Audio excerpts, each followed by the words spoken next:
तो नमस्कार मेरे प्यारे बच्चों, स्वागत है आपके अपने YouTube channel the PCM vision में।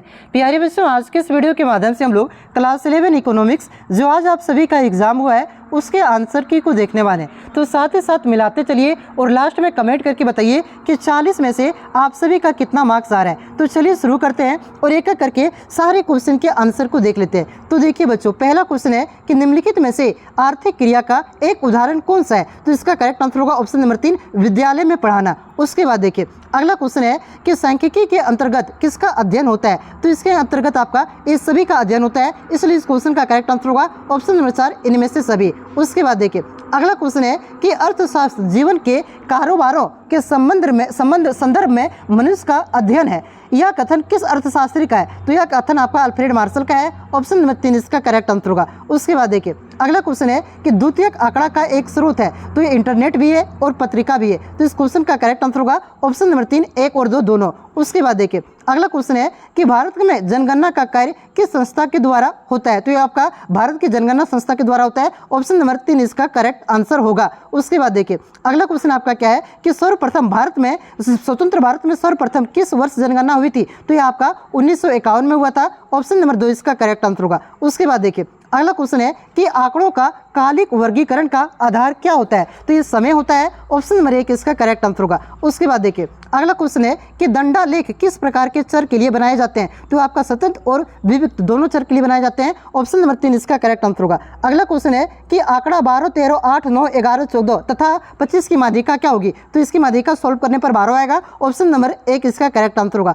उसके बाद देखिए अगला क्वेश्चन है कि सर्वाधिक बारंबारता वाला चर क्या कहलाता है। तो इसे बहुलक कहा जाता है, ऑप्शन नंबर 4 इसका करेक्ट आंसर होगा। अगला क्वेश्चन है कि निम्नलिखित में से कौन सा औसत दिए गए आंकड़ों को 2 बराबर भागों में विभाजित करता है। तो ये माध्यिका करता है, ऑप्शन नंबर 2 इसका करेक्ट आंसर होगा। अगला क्वेश्चन यहाँ पे देखिए दिया गया आंकड़ा, इसका पारस क्या होगा, सो आपसे पूछ रहा है। तो इसका करेक्ट आंसर होगा ऑप्शन नंबर 2, 185। उसके बाद देखिए अगला क्वेश्चन है कि मध्य विचलन का मान न्यूनतम होगा यदि इसकी गणना खाली स्थान से की जाएगी। तो इसकी गणना आपका माध्यिका से की जाएगी तब, ठीक है, ऑप्शन नंबर 4 इसका करेक्ट आंसर होगा। अगला क्वेश्चन है कि यदि किसी आंकड़े का मानक विचलन 32 तथा समांतर मध्य 100 है तो विचलन गुणक का मान क्या होगा। तो ये आपका 32% आएगा, ऑप्शन नंबर 4 इसका करेक्ट आंसर होगा। अगला क्वेश्चन है कि सहसंबंध गुणक का पारस क्या होता है। तो ये आपका -1 से लेकर के +1 तक होता है, ऑप्शन नंबर 4 इसका करेक्ट आंसर होगा। अगला क्वेश्चन देखिए क्या है कि यदि दो चरों के बीच सहसंबंध पूर्णतः ऋणात्मक है तो सहसंबंध गुणक का मान क्या होगा। तो इसका जो करेक्ट आंसर होगा -1 होगा,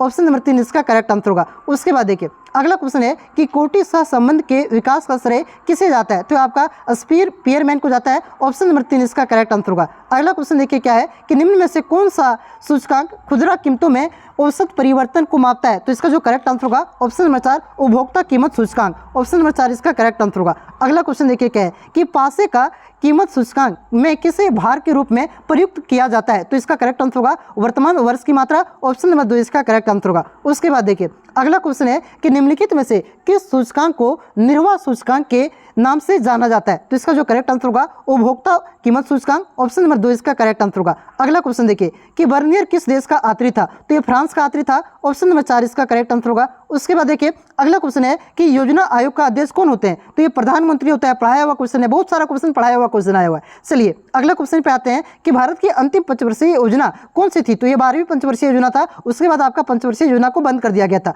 ऑप्शन नंबर 3 इसका करेक्ट आंसर होगा। अगला क्वेश्चन है कि भारत में नई आर्थिक नीति की शुरुआत किस वर्ष की गई थी। तो ये आपका 1991 में किया गया था, ऑप्शन नंबर 3 इसका करेक्ट आंसर होगा। उसके बाद देखिए अगला क्वेश्चन है कि संवृद्धि से क्या तात्पर्य है। तो इसका करेक्ट आंसर होगा ऑप्शन नंबर 4, इनमें से सभी, ये सभी तात्पर्य है, ठीक है, ऑप्शन नंबर 4 इसका करेक्ट आंसर होगा। अगला क्वेश्चन देखिए क्या है कि औद्योगिक नीति 1956 को किस पंचवर्षीय योजना का आधार बनाया गया था। तो इसे आपका दूसरी पंचवर्षीय योजना का, ऑप्शन नंबर 2 इसका करेक्ट आंसर होगा। अगला क्वेश्चन देखिए, अगला क्वेश्चन आपका क्या है, वेट कीजिए थोड़ा सा। देखिए क्वेश्चन है आपका कि निम्नलिखित में से अप्रत्यक्ष कर का उदाहरण कौन सा नहीं है। तो आयकर आपका एक प्रत्यक्ष कर है, ये आपका अप्रत्यक्ष कर नहीं है, ऑप्शन नंबर 4 इसका करेक्ट आंसर होगा। अगला क्वेश्चन है कि निम्न में से कौन सा देश विश्व में कपास का सबसे बड़ा उत्पादक देश है। तो आपका भारत है, ऑप्शन नंबर 4 इसका करेक्ट आंसर होगा। अगला क्वेश्चन है कि निम्नलिखित में से किस योजना के अंतर्गत भारतवासियों को बैंक खाता खोलने के लिए प्रोत्साहित किया जाता है।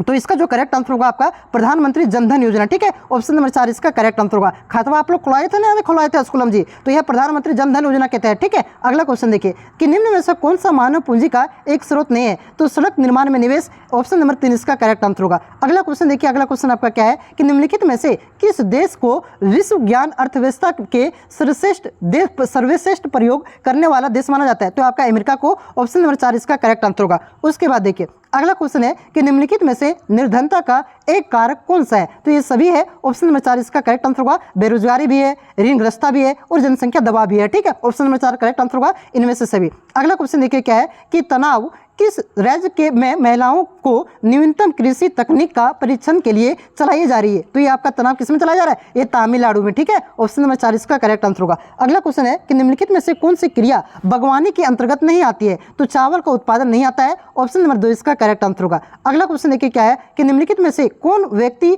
स्वनियोजित है, तो इसका जो करेक्ट आंसर होगा ऑप्शन नंबर 4 सीमेंट दुकान का मालिक, ऑप्शन नंबर 4 इसका करेक्ट आंसर होगा। उसके बाद देखिए अगला क्वेश्चन आपका क्या है कि ईंट निर्माण कार्य में कार्यरत व्यक्ति के रोजगार को खाली श्रम कहा जाता है, तो इसे आपका दिहाड़ी मजदूरी कहा जाता है, ऑप्शन नंबर 3 इसका करेक्ट आंसर होगा। 37वां क्वेश्चन है कि निम्न में से कौन ऊर्जा का गैर परंपरागत स्रोत है, तो सौर ऊर्जा का आपका गैर परंपरागत ऊर्जा का स्रोत है। अगला क्वेश्चन देखिए आपका क्या है कि निम्न में से कौन सा स्वास्थ्य के निर्धारण का सूचकांक नहीं है, तो साक्षरता दर, ऑप्शन नंबर 3 इसका करेक्ट आंसर होगा। अगला क्वेश्चन आप देखिए आपका क्या है कि जोखिम खाद को खेती के लिए सबसे उपयुक्त क्यों माना जाता है, तो इसमें रासायनिक पदार्थ नहीं होता है, इस वजह से ऑप्शन नंबर 3 इसका करेक्ट आंसर होगा, जैविक खाद होगा, ठीक है, यहाँ पे जैविक होगा। उसके बाद देखिए अगला क्वेश्चन है आपका क्या है कि निम्नलिखित में से किस देश में प्रजनन दर सबसे अधिक है, तो ये आपका पाकिस्तान में है, ऑप्शन के अनुसार इसका पाकिस्तान हो जाएगा, ऑप्शन नंबर 2 इसका करेक्ट आंसर होगा। उसके बाद देखिए उसके बाद नहीं है, 40 ही क्वेश्चन था भैया। चलिए तो ये 40 क्वेश्चन में से आप लोगों ने कितना क्वेश्चन सही किया हुआ है कमेंट करके जरूर बताइएगा।